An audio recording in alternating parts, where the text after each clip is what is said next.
Party के लिए vote मांगना चाहिए। और भारतीय जनता पार्टी अलीराजपुर विधानसभा से ऐतिहासिक मतों से विजयी भी होने वाली है। लेकिन मैं आप सब कार्यकर्ताओं से कहना चाहता हूं, जब तक हमारा युवा कार्यकर्ता ठान नहीं ले, गांव गांव घर घर भले भले हमको जाना चाहिए कि नहीं जाना चाहिए, बताओ। ये युवाओं के भविष्य का सवाल है मित्रों। आज मैं आप सब भाई को कहना चाहता हूं, पिछली बार कांग्रेस की सरकार आई और कांग्रेस ने हमारे आदिवासी भाइयों बहनों के सामने झूठे वादे करे थे कि नहीं करे थे, बताओ। क्या झूठे वादे करे थे? उन्होंने कहा था कि कांग्रेस की सरकार आएगी, कांग्रेस का विधायक जीतेगा तो किसानों का कर्जा 2-2 लाख का 10 दिन में माफ हो जाए करके झूठ बोला था कि नहीं बोला था, बताओ। तो कांग्रेस के लोगों को हमको नेस्तनाबूद करने की आवश्यकता है कि नहीं, बताओ। कांग्रेस के लोगों से सवाल करने का समय है कि नहीं, बताओ। और कांग्रेस के लोगों ने कहा था कि जो हमारे युवा बेरोजगार हैं उनको कहा था कि कांग्रेस की सरकार बनेगी तो उन्होंने कहा था कि युवा को बेरोजगारी भत्ता देंगे। 4000 रुपए का वादा करा था कि नहीं करा था, बताओ। ये याद दिलाना पड़ेगा कि नहीं दिलाना पड़ेगा। और कहा महिला समूह का कर्जा माफ कर देंगे, ऐसा करके बोला था कि नहीं बोला था, बताओ। ये सवाल पूछना पड़ेगा कि नहीं पूछना पड़ेगा, बताओ।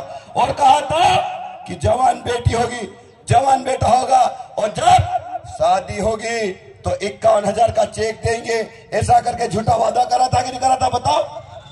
ये पूछना पड़ेगा कि नहीं पूछना पड़ेगा, बताओ। और कहा था कि एक्सीडेंट में किसी की मौत हो जाएगी तो 15 लाख रुपए देंगे, ऐसा करके वचन पत्र में लिख के दिया था कि लिख के दिया था, बताओ। दिया था कि लिख के दिया था? ये हिसाब पूछना पड़ेगा कि नहीं पूछना पड़ेगा, बताओ। और मैं आपसे कहना चाहता हूं कि कांग्रेस की सरकार आए, एक भी वादा पूरा हुआ क्या, बताओ। एक भी वादा पूरा नहीं हुआ। ये झूठ बोल के हमारा आदिवासी भाइयों बहनों के वोट ले गए और कहते थे और नारा लगाते थे, क्या लगाते कि कर्जा माफ और बिजली का बिल हाफ, ऐसा बोलते थे ना। क्या लगाते थे? नारा लगाते थे ना कि कर्जा माफ और बिजली बिल हाफ। कर्जा तो माफ नहीं हुआ लेकिन बिजली हाफ कर दी कि नहीं कर दी? बिजली हाफ हो गई कि नहीं हो गई?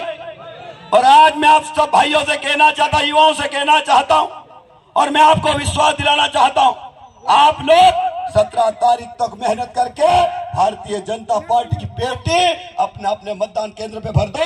मैं आपको विश्वास दिलाता हूं, 1 साल के अंदर सोंडवा में 132 का ग्रिड लगाना है मेरे भाई। 132 का ग्रिड लगा देंगे तो बिजली की समस्या पूरी खत्म हो जाएगी कि नहीं हो जाएगी, बताओ। आज मेरा किसान पूरे अलीराजपुर विधानसभा में परेशान है और एक ही बात कहता है कि विधायक साहब, आप विधायक थे तो बिजली जोरदार आती थी, पानी खत्म होता था लेकिन बिजली खत्म नहीं होती थी। लेकिन आज बिजली पानी है लेकिन बिजली नहीं है। इसका कारण क्या है? इसका कारण मुकेश पटेल विधायक बना, अलीराजपुर विधानसभा में 5 साल में एक भी ग्रिड नहीं लगा। एक भी ग्रिड कहीं लगा? कहीं भी ग्रिड लगा? लेकिन मैं विधायक था, मैंने वालपुर में ग्रिड लगाया, मैं विधायक था उमराली में ग्रिड लगाया, मैं विधायक था अंबाजा में लगाया, मैं विधायक था करजवानी में लगाया, मैं विधायक था फुलमाल में लगाया, मैं विधायक था चांदपुर में लगाया, मैं विधायक था छोटा उंडवा में लगाया।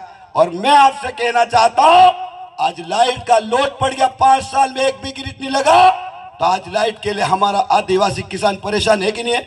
आज मैं कई भी गांव के लोगों से आपसे पूछ रहा हूं, हमको सबसे पहला अगर चाहिए तो बिजली का वोल्टेज चाहिए कि नहीं चाहिए, बताओ। खेती करने वाले लोगों को अगर बिजली अच्छी मिल जाए तो खेती करने वालों की हिम्मत बढ़ती कि नहीं बढ़ती, बताओ। अरे बिजली अच्छी मिले तो कुआं खोदने की हिम्मत बढ़ती कि नहीं बढ़ती? बिजली अच्छी मिले तो खेती समतल कराने की हिम्मत बढ़ती कि नहीं बढ़ती? बिजली अच्छी मिले तो बोरिंग कराने की हिम्मत बढ़ती कि नहीं बढ़ती? और बिजली मिले और अच्छी मिले तो कर्जा करने की हिम्मत बढ़ती कि नहीं बढ़ती, बताओ। लेकिन बिजली नहीं मिले तो आदमी का मन खराब होता कि नहीं, बताओ।